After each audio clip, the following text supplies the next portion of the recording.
Former President Trump testifying today in Lower Manhattan. He has spent much of his civil fraud trial watching from the defense table, but now he is on the stand answering questions about his wealth and his businesses under oath. When Trump first sat for a deposition in the civil case last year, he invoked his Fifth Amendment right hundreds of times. That is not happening today. Tempers flared in that courtroom this morning. Judge Arthur Engoron has raised his voice multiple times at the former president, who has used his testimony to repeatedly slip in jab after jab. Eyewitness News reporter Darla Miles is at the courthouse in Lower Manhattan covering it for us today. Darla. Lauren and Sandra, just as you said, the last hour of testimony here at the Trump civil trial has been full of tempers and lots of jabs in between him and the judge. But over the last hour, he has admitted to overvaluing his assets, both high and low. But as you mentioned, getting to that information was very, very hard because instead of setting his sights on on Attorney General Letitia James, he went straight for Judge Engoron. So while Israel is being attacked, while Ukraine is being attacked, while inflation is eating our country alive, I'm down here.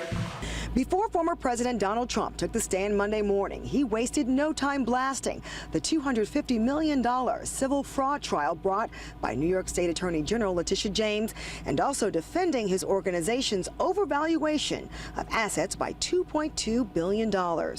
And we've already proven that. They said Mar-a-Lago is worth $18 million. Trump sworn in at 10:02 a.m. and cross-examining the former president proved no less challenging than expected, with Trump giving more speeches than providing answers. He said, "You and every other Democratic district attorney, AG, U.S. attorney were coming after me from 15 different sides, all Democrats, all Trump haters." To which Judge Engoron replied, "Mr. Kise, can you control your client? This is not a political rally. This is a courtroom. Maybe you should have a talk with him right now." But at the end of the day, the only thing that matters are the facts and the numbers. And numbers, my friends, don't lie. Trump testified, first of all, it's so long ago, this is well beyond the statute of limitations. But I'm sure the judge will rule against me because he always rules against me. To which he replied, "The comment, 'I always rule against him,' certainly didn't answer the question. You can attack me. You can do whatever you want. Please just answer the questions." From there, the terse interactions with the judge only escalated, getting so heated he had to call a break just an hour after testimony began. Now, testimony resumed around just around 11 o'clock, 11:15 this morning. That is where the questioning continues with former President Donald Trump.